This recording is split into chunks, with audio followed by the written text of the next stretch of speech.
This is Pawprint, an animal rescue community, episode 86.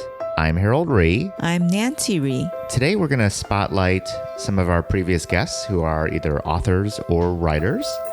Nancy, take a guess. How many out of our 80-something guests, how many of them are authors or writers? My guess is 15. 15. When it comes to authors, you are absolutely on the dot. But we also add 3 more folks who have writing in their background. So 15 authors, but 3 who are also writers of various kinds. So we have some really talented folks that we want to share with you. Before we get there, Nancy, you want to just give us an update on some of your latest foster family pups? We have Whisper.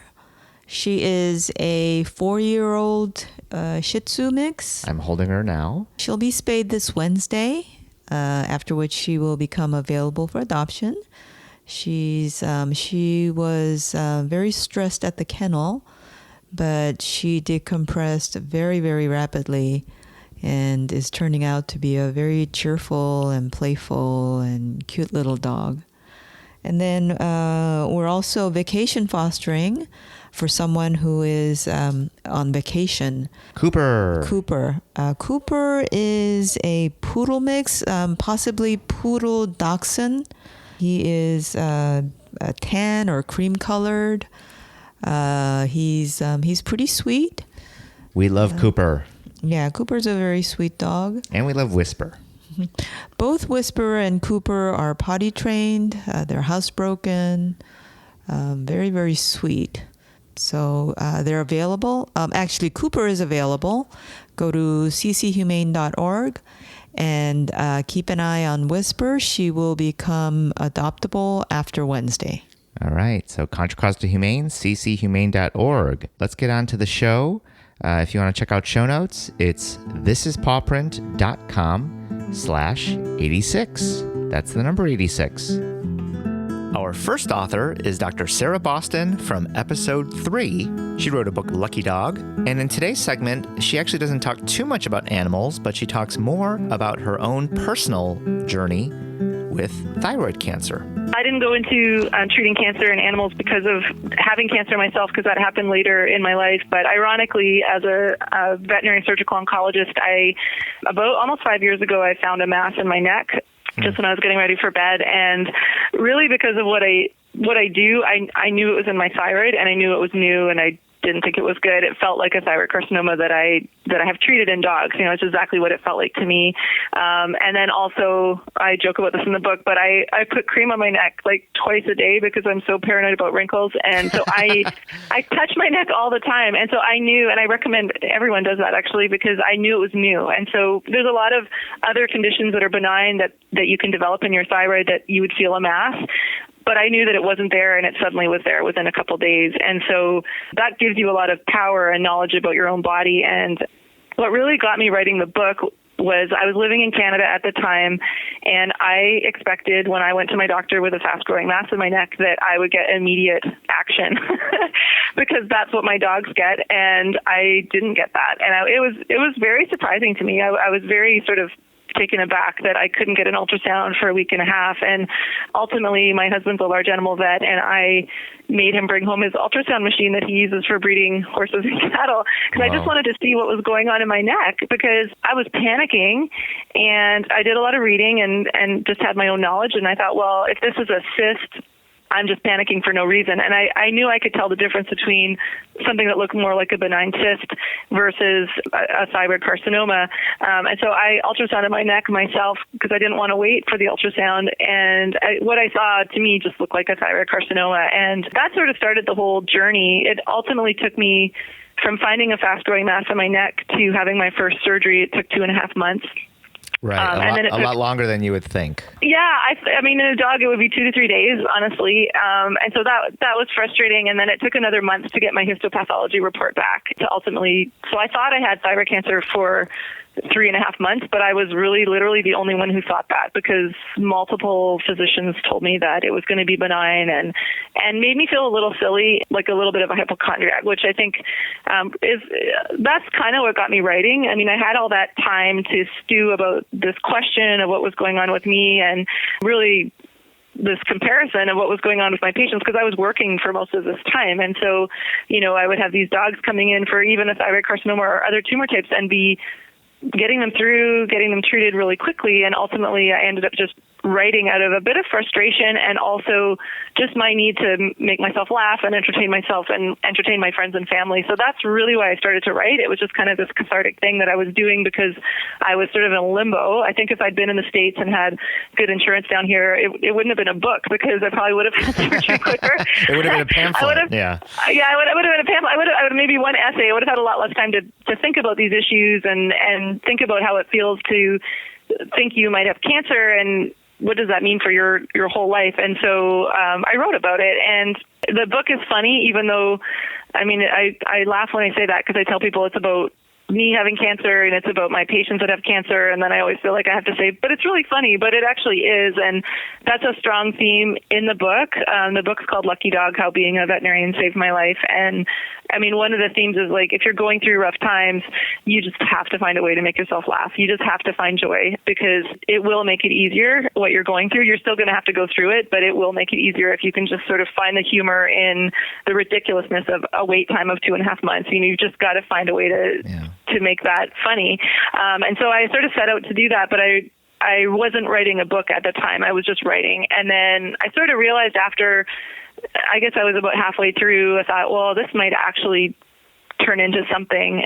And then I literally just got very lucky, and I had a chance meeting with an author who got me in touch with House of Anansi, which is the publisher in Canada. And, he said, I'm going to put you in touch with the best publisher in the country. And he was right. I mean, they literally are. They're wonderful for a first-time author. They gave me a ton of support and helped me create this book. And it's been amazing. It's been an amazing journey. And I've had all different types of people reach out to me, because the book, depending on your perspective, the book, I think, speaks to different people differently. So the dog lovers out there really hang on to the stories about the dogs, and some of them are about my own pets and some of them are about my patients. But I think that resonates with the people that really love their dogs. And then the veterinary community, I think this book is another voice for what we do as veterinarians. And I think that's always a good thing, because veterinary medicine is a little bit mysterious sometimes, and I think sometimes we're a bit misunderstood. So I'm very happy to be a voice for the profession. And then there's the thyroid cancer survivors, and then the cancer survivors. And I think there is a commonality. What anyone who even thinks they might have cancer goes through, all the way to the people who have very aggressive cancers. There's a similar thought process that everyone goes through. You're facing your mortality. You're sort of thinking through these issues and questioning how you want to live your life and kind of what it all means, really. And so there's that aspect. And I've had a lot of thyroid cancer survivors, but other cancer patients reach out to me and say, hey, I loved your book. I take it with me to the doctor's office, because it makes me laugh when I'm sitting there waiting, and I love that. That's amazing to me that's helping people.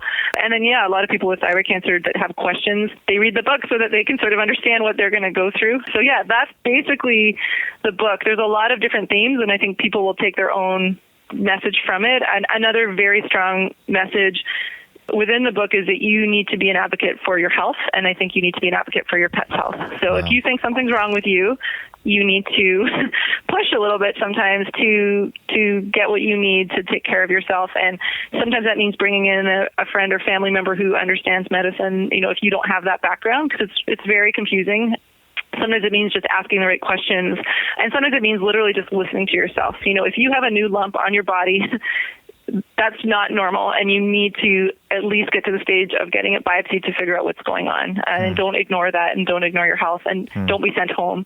Because that was one of the scarier things for me, is that I was literally sent home a couple times. So I'd say, that's definitely another message is be your own advocate. Our next author is Peter Zheutlin from episode 11, author of Rescue Road, about one of our previous guests, Greg Mahle, from episode 9. This is a New York Times bestseller, and what I love about this segment is really the care that Peter took in great detail documenting what Greg Mahle does and, more importantly, why he does it. I first learned about Greg Mahle in 2012. That was the year that I finally surrendered to my wife and kids and agreed after 20 years that we could get a family dog. I was utterly unfamiliar with the dog world and really had no idea even how to go about getting a dog.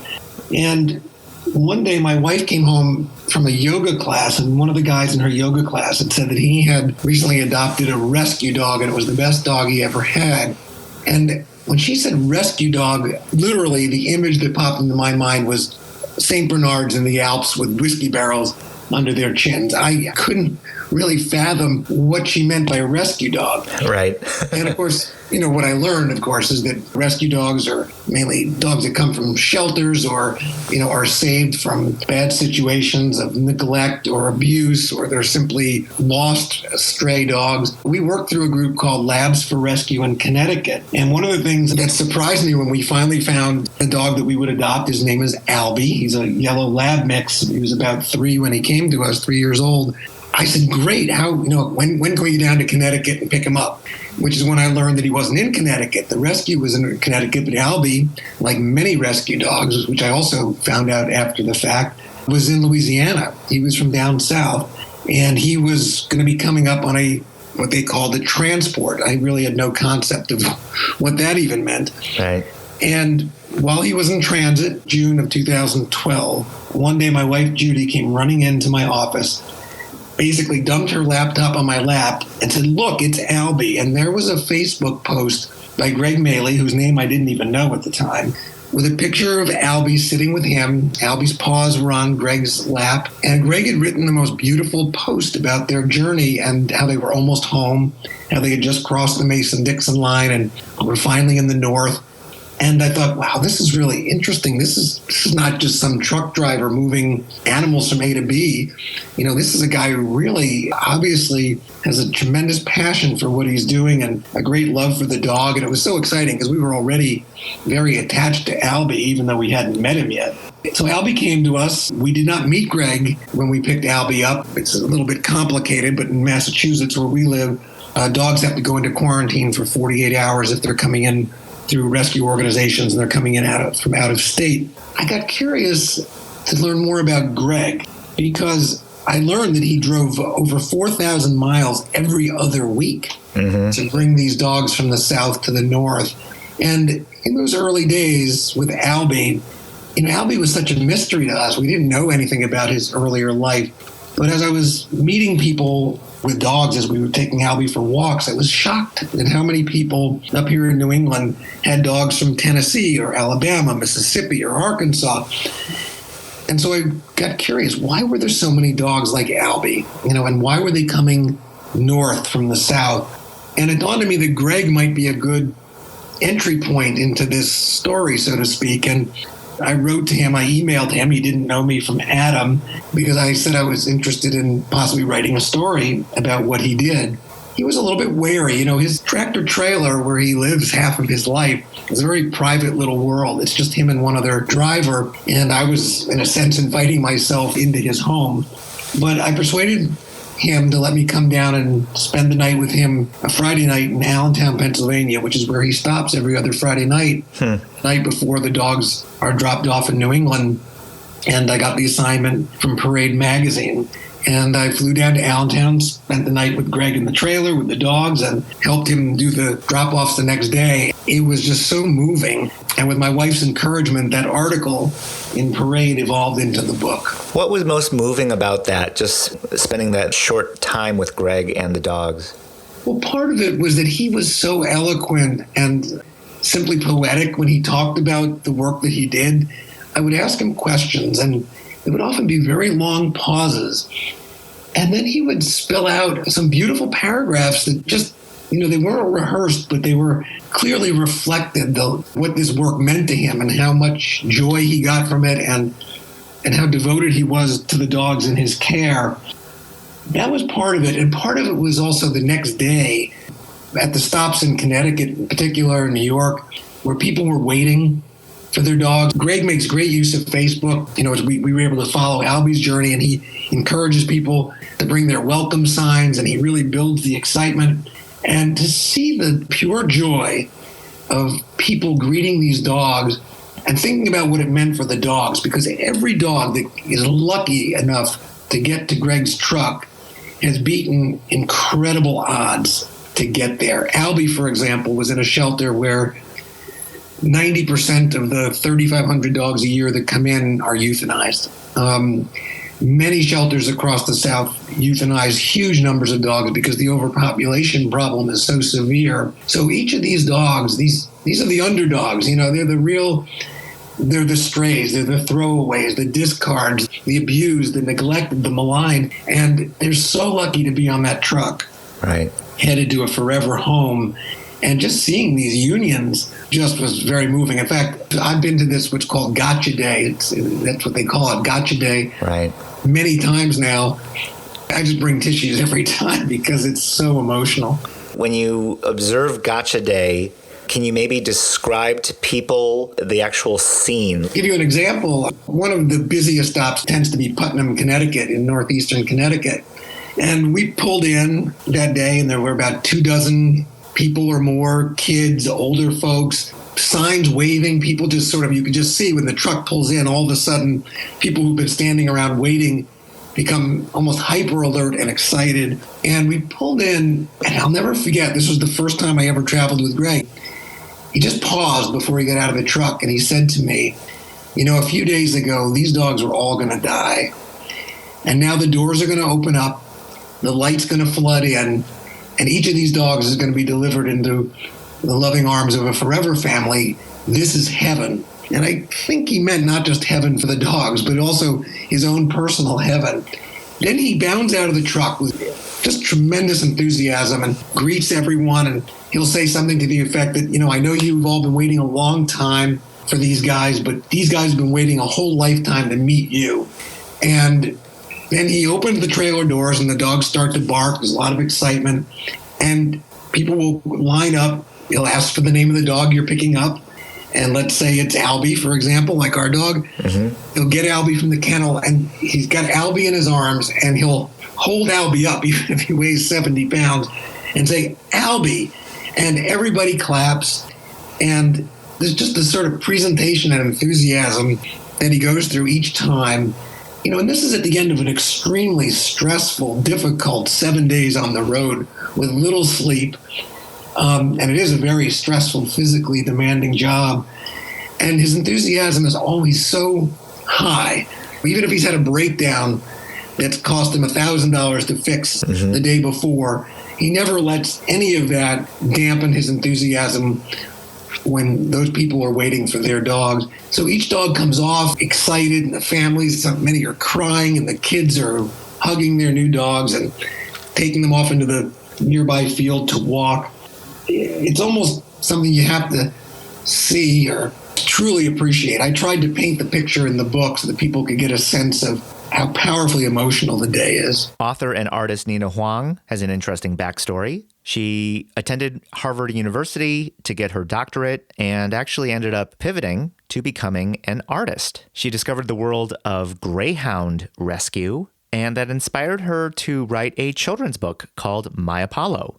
Apollo is the name of her dog. And this segment is interesting because to a certain degree, she connects the dots between her own life as an adult, and her life growing up in Taiwan. The protagonist starts at kind of like the bottom, Right.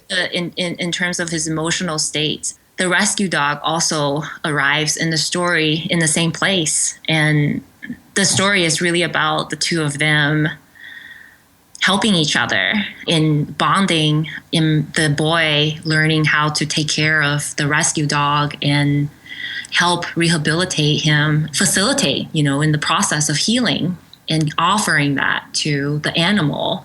Right. That process transformed him. In my mind, it was always an uplifting story, Harold, but then I get so much feedback about people crying right from the beginning and then at the end again. Right.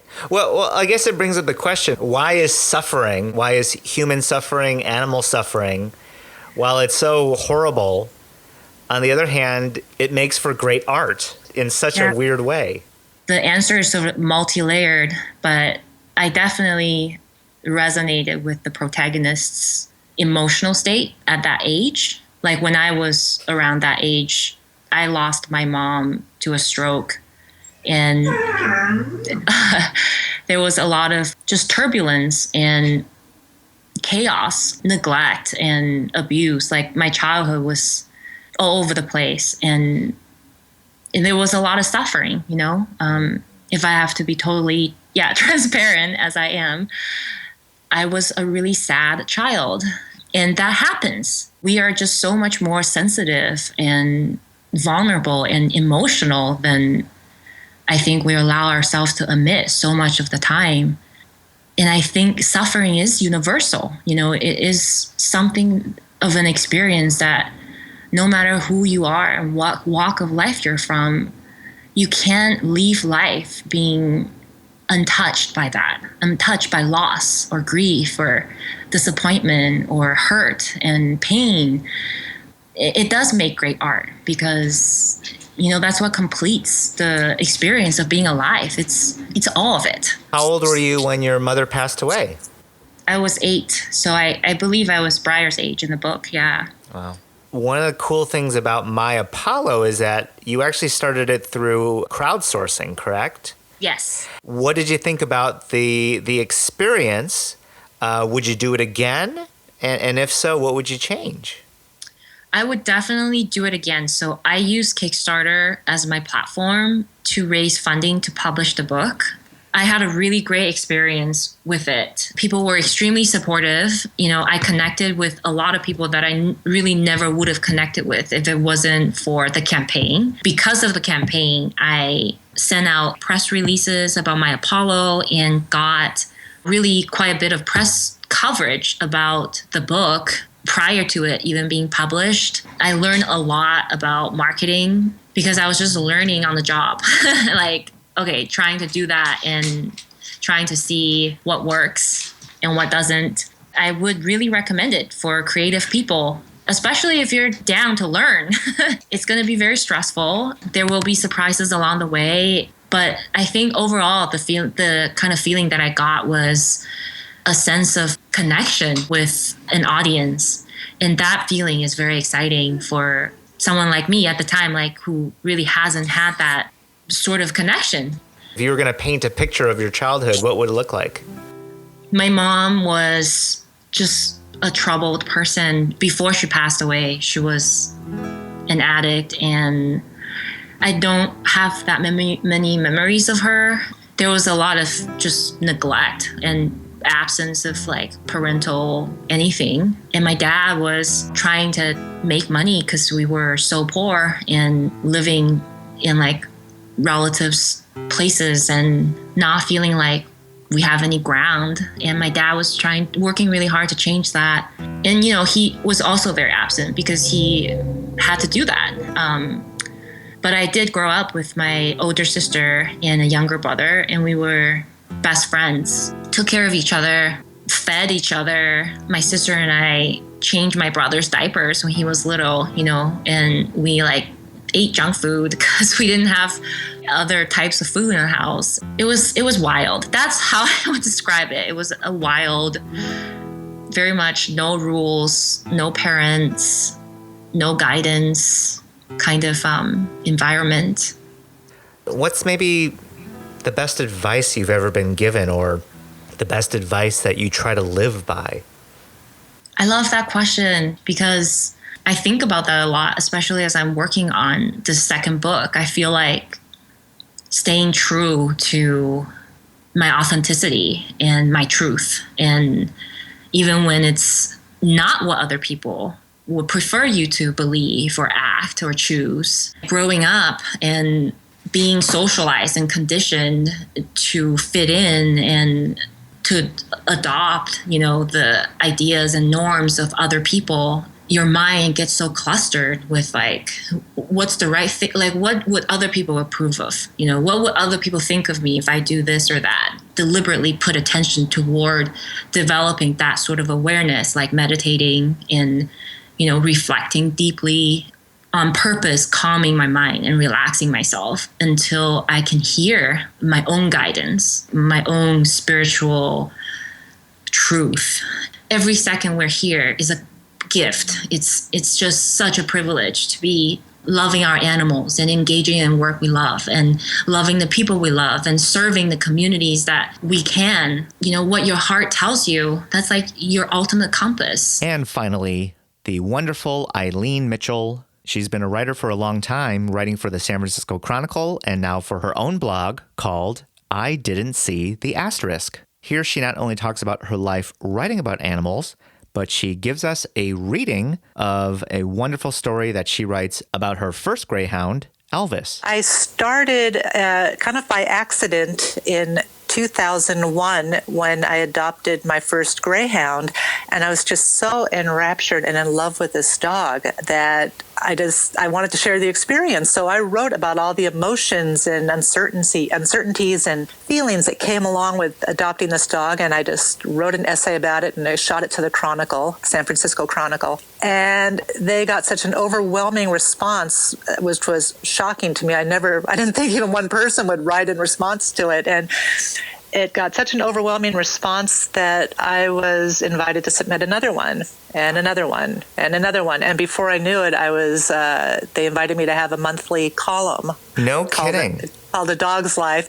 And so I had the indulgence of writing about my dog once a month for a major newspaper, which was such an indulgence, but just true act of love. And I really love doing it. How many articles did you end up writing, and how many years did you end up doing this?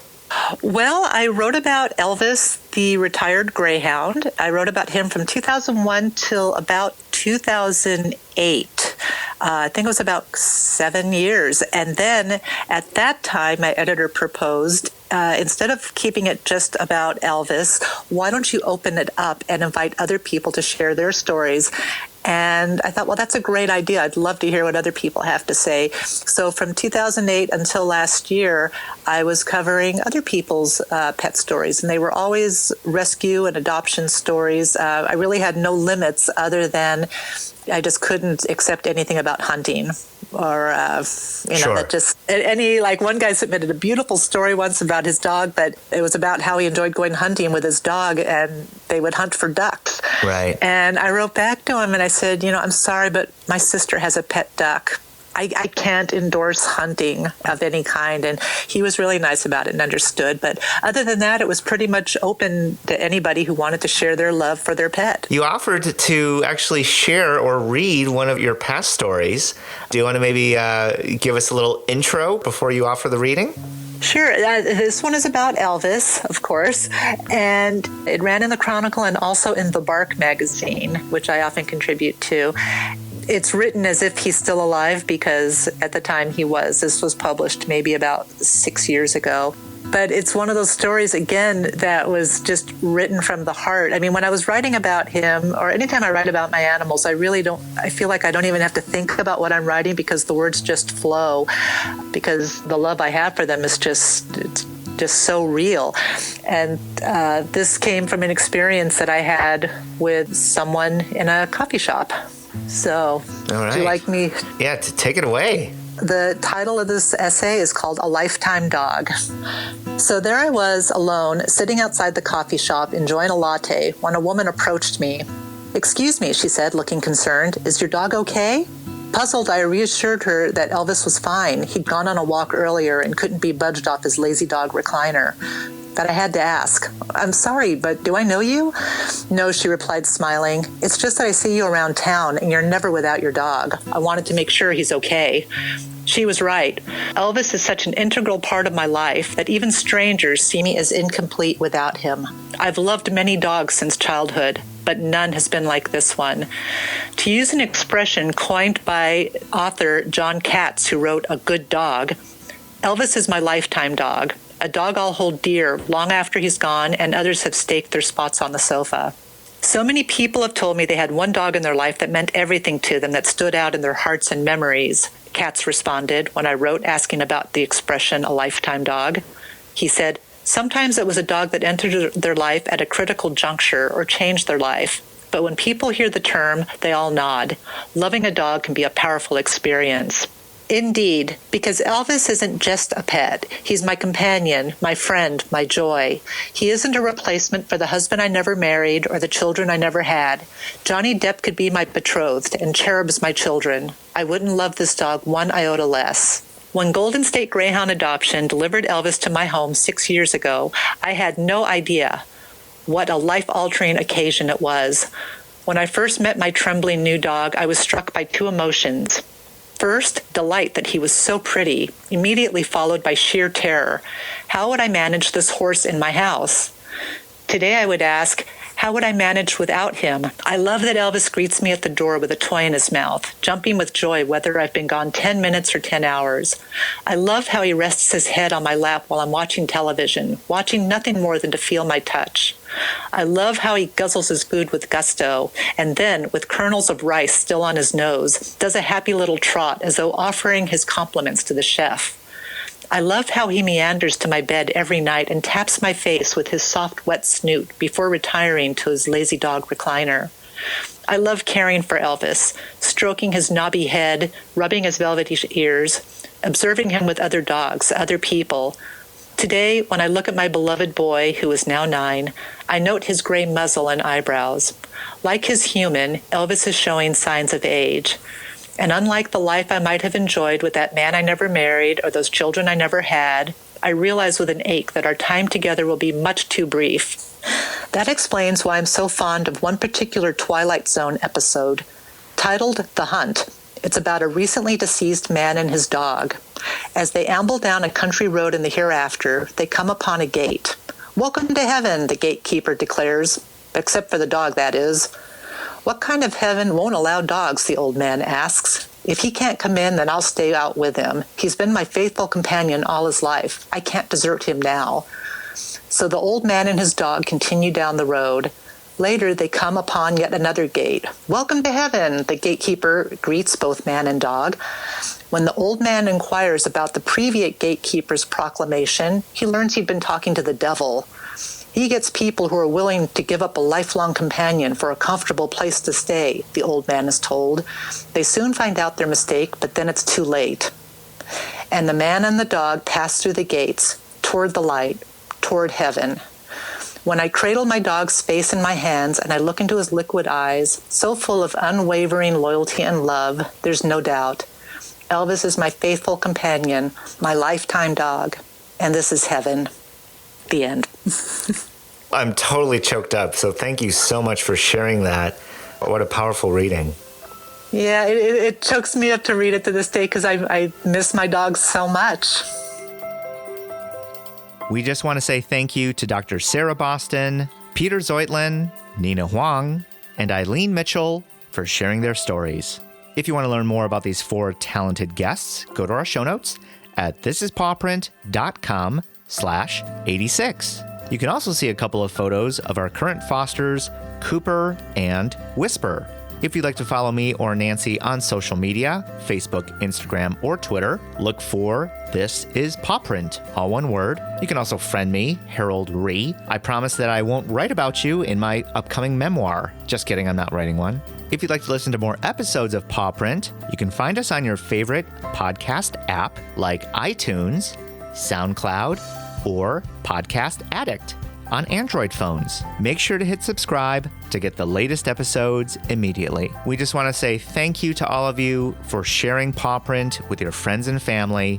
If you'd like to nominate a guest, just simply email us at thisispawprint@gmail.com or go to our contact page, thisispawprint.com/contact.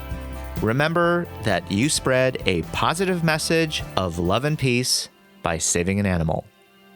Have a great day, everyone, and see you next time on Pawprint. Pawprint is a production of EVER Education. You can't handle the truth.